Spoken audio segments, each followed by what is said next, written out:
Ashley.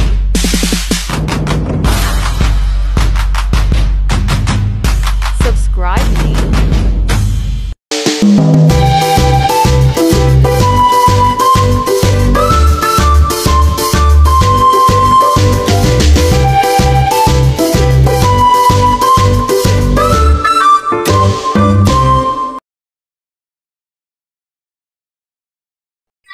Yan, balatan po natin ang lahat ng taro. Ganyan po ang gagawin natin sa lahat.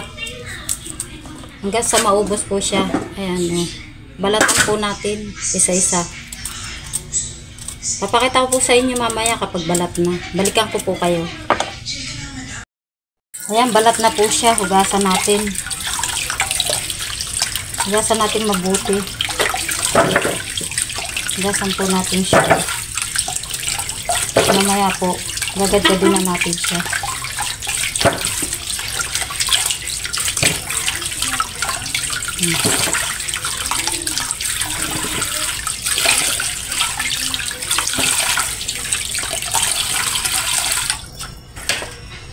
Hugas na po.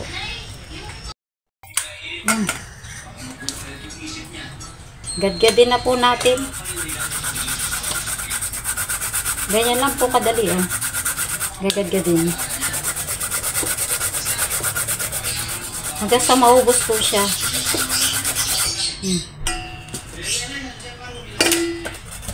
Medyo matagal nga lang. Kailangan mo magtiis. Patient. Kailangan po natin gadgadin siya lahat. Mamaya papakita ko po sa inyo kapag tapos na. See you.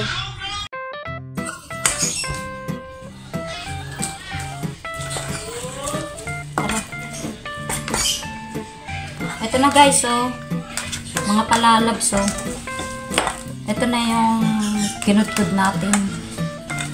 Bali, takalin na lang natin kung anong kalalabasan niya. Ilang cups. 1 cups.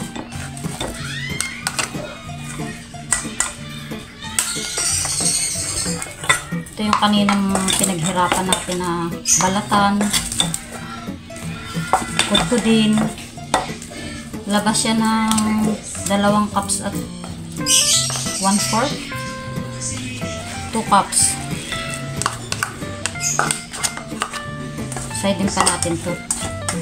Sayang. Tingnan natin kung abot siya ng 1/4. 1/4 pa din to. 1/4. 2 and 1/4 siya. Lumabas ng 2 and 1/4. Okay? Tara. Umpisa na natin guys. Mga palalabs. So, meron na ako dito nakahandang sangkap.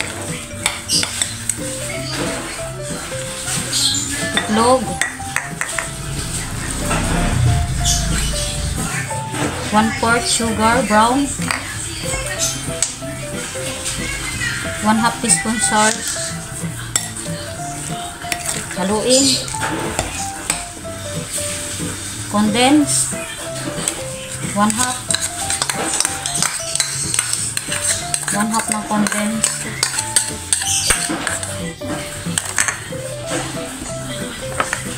Three-fourth cup po ng piga ng gata. Okay. Halo-haloin lang natin to. Mix. So, lagyan natin ng 2 tablespoon na butter. Para masarap siya. And naglagay tayo ng vanilla. 1 teaspoon lang, 1/2 teaspoon po to. 1/2 teaspoon. Okay. Halo-haloin lang po natin ang sangkap. Violet na food color. Oh, sarap nito mamaya guys. So, mga palalabs. Mix lang po natin siya. Ang ating taro. Okay. Mix lang po natin lahat ng sangkap.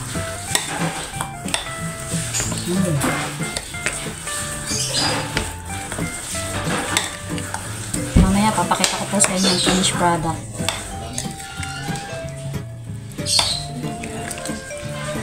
Ayan. Mix-mix lang hanggang magsama-sama sila lahat. Okay. So, mamaya i-oven po natin. Hindi na natin i-steam. Papasok natin siya sa oven para masarap.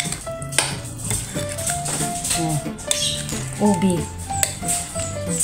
Lalagyan natin ng version na ubi. Taro.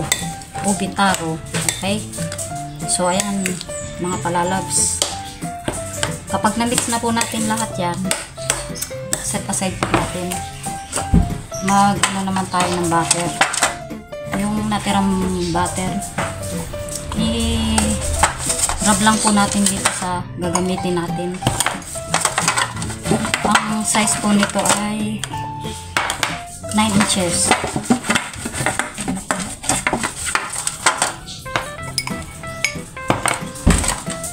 Rub lang po natin siya lahat dito para hindi siya dumikit. Pero hindi na po siya didikit kasi meron na siyang butter na nilagay tayo. Okay? So, ayan. Kapag nabix na po natin lahat, nalagyan na rin natin ng ano, ano na po natin siya. Lagay na po natin sa pan. Oh, napakasarap nito mga palalabs mamaya. Pakita ko po sa inyo mamaya pagka finish niya. Cut lang po natin siya para magandang alasan niya mamaya. Para siyang cake.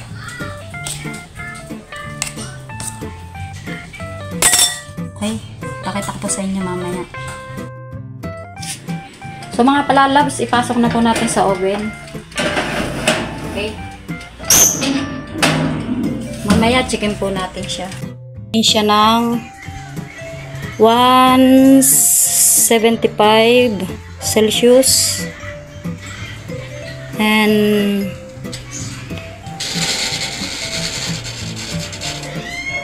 45 to 60. So gawin na po natin siyang 50. Mamaya check po natin siya. Okay? Check natin kung luto na. Okay, pag wala sumasama, ibig sabihin luto na siya. Bowl. Ilagay ang itlog.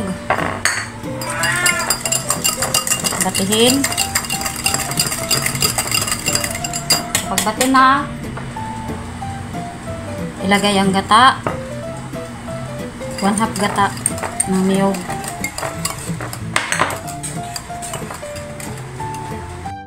Ilagay ang condensed milk. Okay. Gagawa tayo ng toppings. Haluin.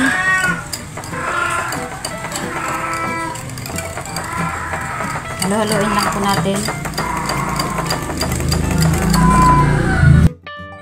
Lagyan natin ng toppings. Buhos natin lahat. Okay. Lagyan natin ng cheese para masarap. Yan.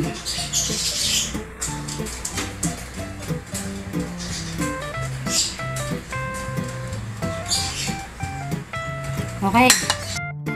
Pasok natin ulit sa oven.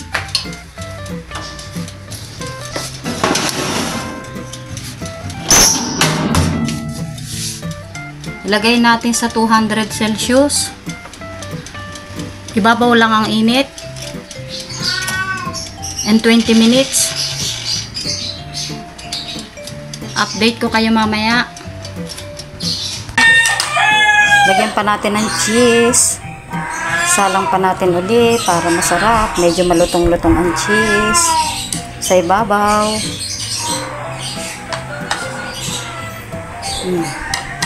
Lahat na natin ng cheese para masarap.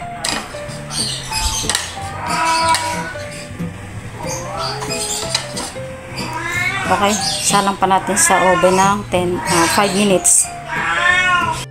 Tara, try natin. Now is done our taro obi cake. Let's eat.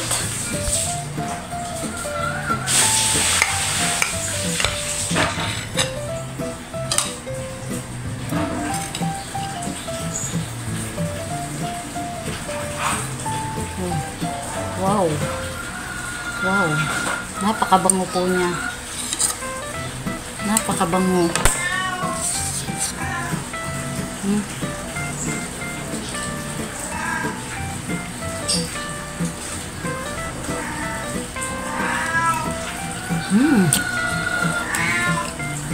Sarap. Napakasarap po. Paano mo aakalain po na ang isang taro, pwede naman pala siyang gawing cake.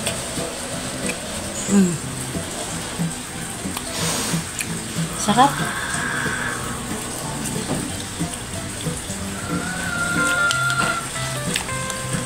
Try nyo po itong recipe na ito. Napakasarap po mga palalabs. Thanks for watching. Please subscribe.